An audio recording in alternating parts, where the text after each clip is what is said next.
Toda adversidad trae consigo la semilla de una ventaja correspondiente. Empezamos con esta frase, una segunda entrega de el libro Burlar al Diablo de Napoleón Hill. Los logros más destacados en todos los ámbitos de la vida surgen a través de la aplicación de la mente maestra. ¿A qué llama la mente maestra Napoleón Hill? Pues a la coordinación armoniosa de dos o más mentes que trabajan con un objetivo definido. Es decir, a través de dos o más personas, de un grupo, es más fácil superar la adversidad y es más fácil alcanzar el éxito. Ahora es cuando comienza esta entrevista que hace Napoleón Hill al diablo. El diablo le dice, nada más empezar la entrevista, que controla al 98% de las personas que habitan el mundo. El diablo dice que está conformado de energía negativa y que vive en la mente de las personas que le temen. Dice el diablo: una de mis herramientas más ingeniosas para el control mental es el miedo. Planto la semilla del miedo en la mente de las personas y conforme germinan y crecen, a través del uso, controlo el espacio que ocupan.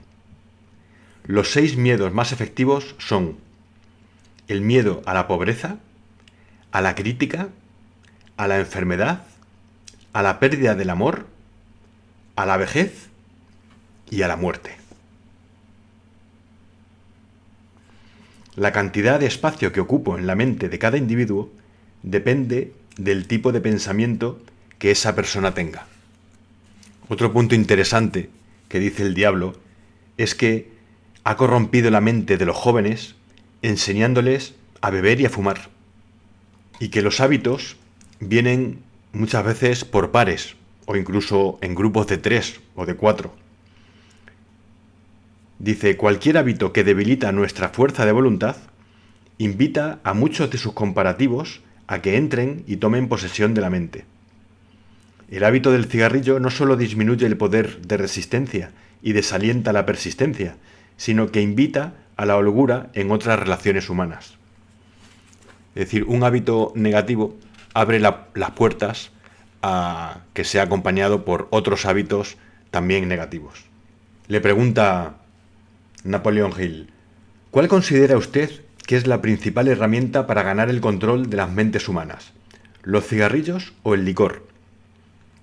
Y contesta el diablo: sin duda diría que los cigarrillos.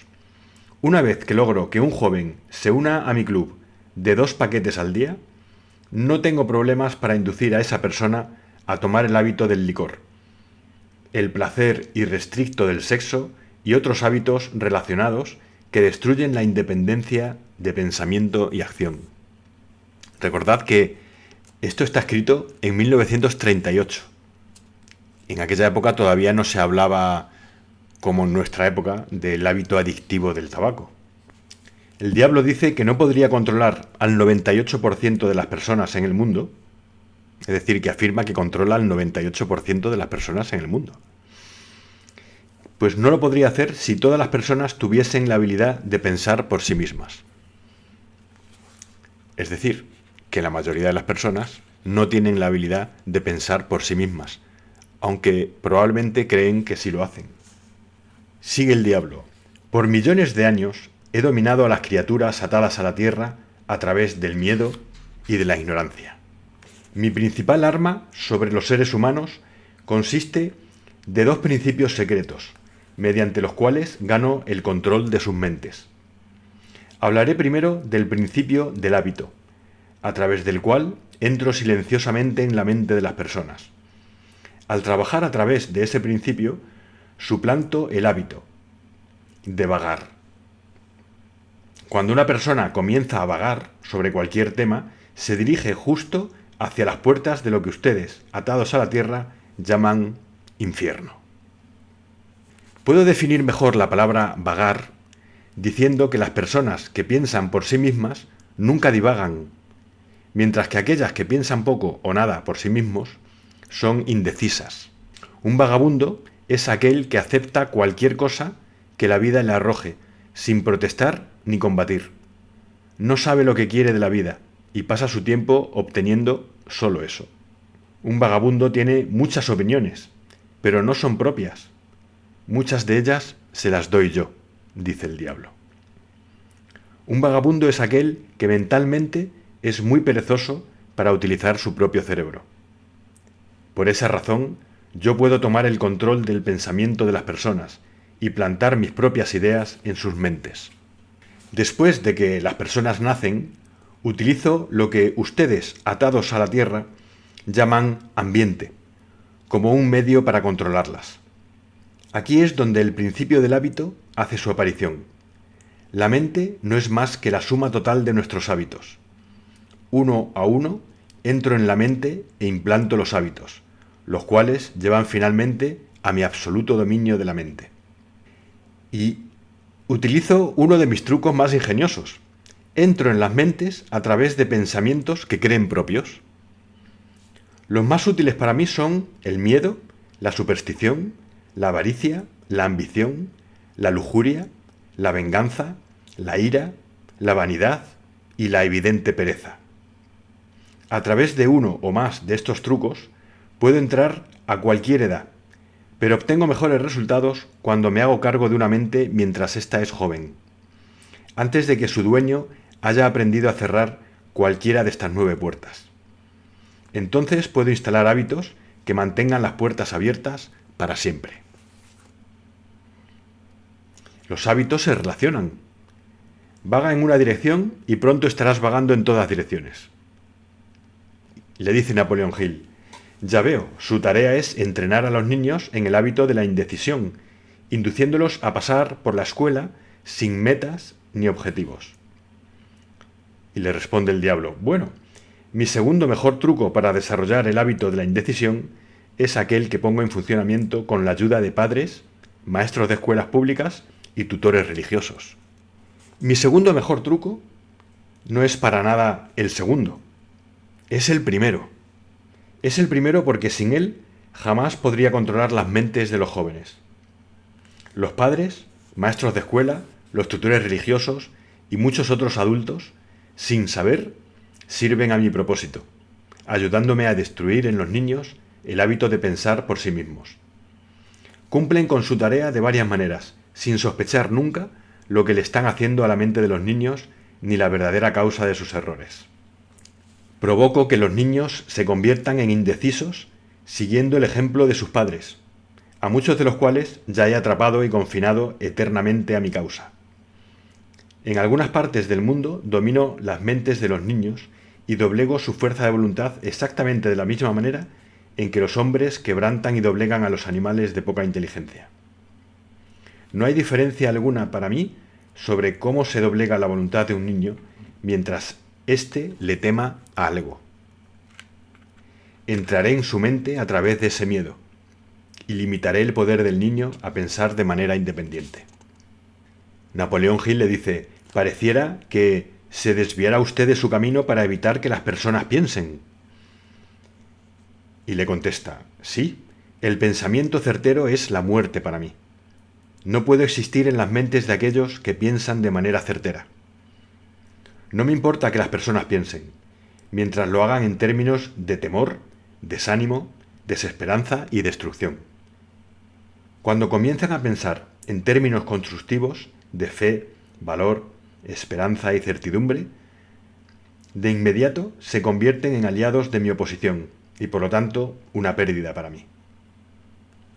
Los maestros de escuela me ayudan a obtener el control de las mentes de los niños, no con lo que les enseñan, sino con lo que no les enseñan. Todo el sistema escolar público está tan controlado que ayuda a mi causa, enseñándoles casi todo, excepto cómo utilizar su propia mente y pensar de manera independiente.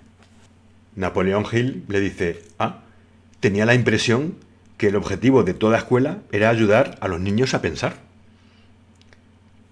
Ese puede ser el objetivo de la enseñanza, pero el sistema, en la mayoría de las escuelas en el mundo, no lleva a cabo ese objetivo.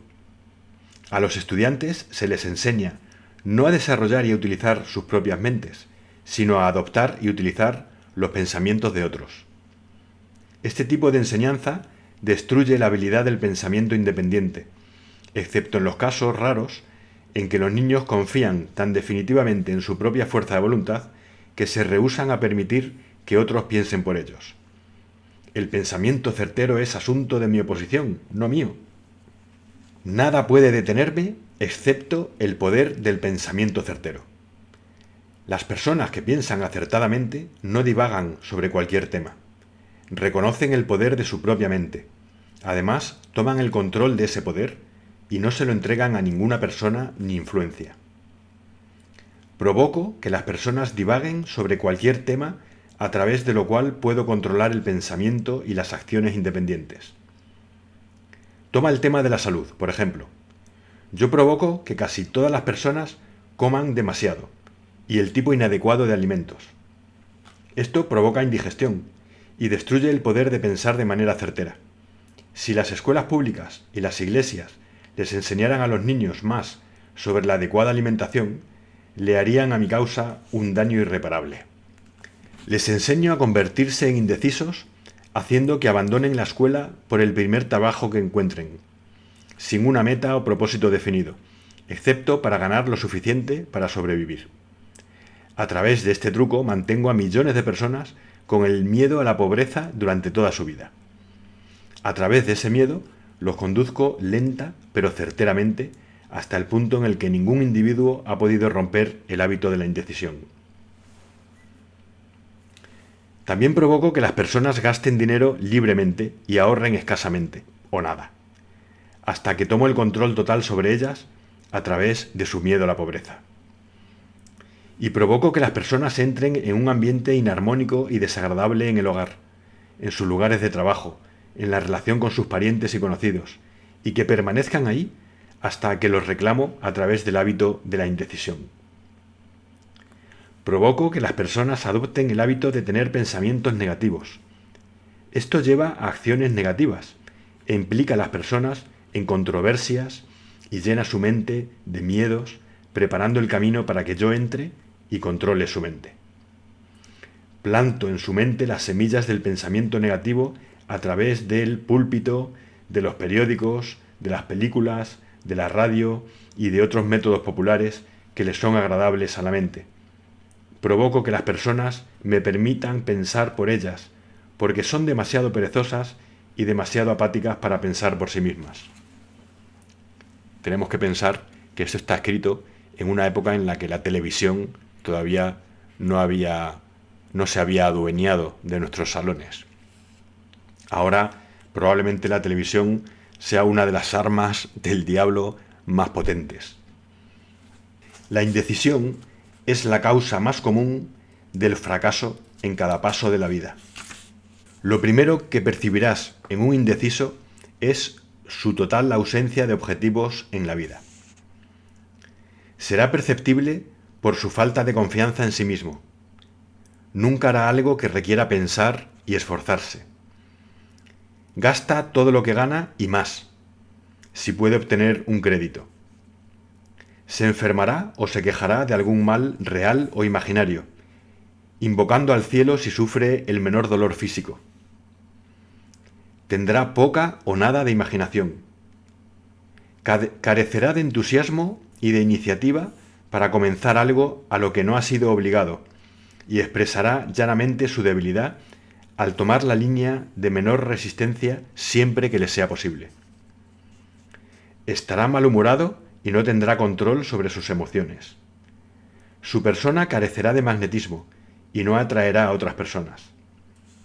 Opinará sobre todo, pero no tendrá un conocimiento exacto de nada. Será especialista de todos los oficios, pero no será bueno en ninguno. Se negará a cooperar con aquellos que lo rodean, incluso con aquellos de quienes depende para alimentarse y albergarse. Cometerá el mismo error una y otra vez, sin aprender nunca del fracaso. Será de mente estrecha e intolerante en todos los temas, listo para crucificar a aquellos que discrepen con él. Esperará todo de los demás, pero estará dispuesto a dar poco o nada a cambio. Iniciará muchas cosas, pero no concluirá nada. Condenará en voz alta a su gobierno, pero nunca te dirá en definitiva cómo puede mejorar. Nunca tomará decisiones sobre algo si puede evitarlo, y si es obligado a decidir, se retractará en la primera oportunidad. Comerá demasiado y se ejercitará muy poco. Beberá licor si alguien más lo paga. Apostará si puede hacerlo a plazos. Criticará a aquellos que están logrando triunfar en su profesión. En resumen, el indeciso se esforzará más por no pensar de lo que otros se esfuerzan por ganarse la vida. Mentirá en vez de admitir su ignorancia en cualquier tema, y si trabaja para otros, los criticará a sus espaldas y los adulará a su cara.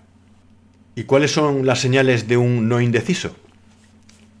Esto nos dice el diablo. La primera señal de un no indeciso es esta.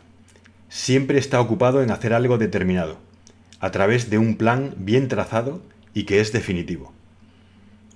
Tiene un objetivo mayor en la vida por el que está siempre trabajando, y muchos objetivos menores, los cuales lo llevan hacia su proyecto central.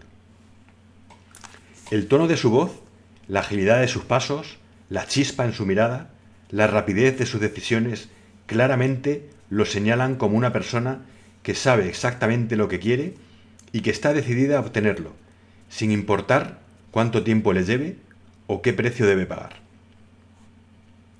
Si le haces preguntas, te da respuestas directas y nunca cae en evasivas ni en subterfugios. Hace favores a los demás, pero acepta favores a cuentagotas o ninguno. Siempre se encontrará al frente si está en un juego o luchando en una batalla. Si no conoce las respuestas, lo dirá con franqueza. Tiene buena memoria y nunca ofrece excusas por sus deficiencias. Nunca culpa a otros de sus errores, sin importar que merezcan la imputación. Solía ser conocido como una persona con iniciativa, pero en los tiempos modernos se lo conoce como alguien echado para adelante. Lo encontrarás dirigiendo el negocio más grande de la ciudad, viviendo en la mejor calle, manejando el mejor automóvil y haciendo sentir su presencia donde quiera que se encuentre. Es una inspiración para todos aquellos que entran en contacto con su mente. La característica más distintiva del no indeciso es esta: posee una mente propia y la utiliza para todo propósito. La principal diferencia entre el indeciso y el no indeciso es algo que les es accesible a ambos por igual. Es simplemente el derecho privilegiado de ambos a utilizar su propia mente y pensamientos por sí mismos. ¿Qué mensaje le daría al típico indeciso si deseara usted sacarlo de ese malvado hábito? Y el diablo mismo dice: lo exhortaría a despertar y dar. ¿Dar qué? Alguna forma de servicio útil al mayor número de personas posible. Y esta sería una bonita conclusión para terminar este capítulo. La mejor forma de no ser un indeciso y de volverse un no indeciso es despertar y dar. Despertar es darnos cuenta del poder de nuestra mente y de utilizarla para nuestro propósito, y dar en el sentido de ser útiles al mayor número de personas posible.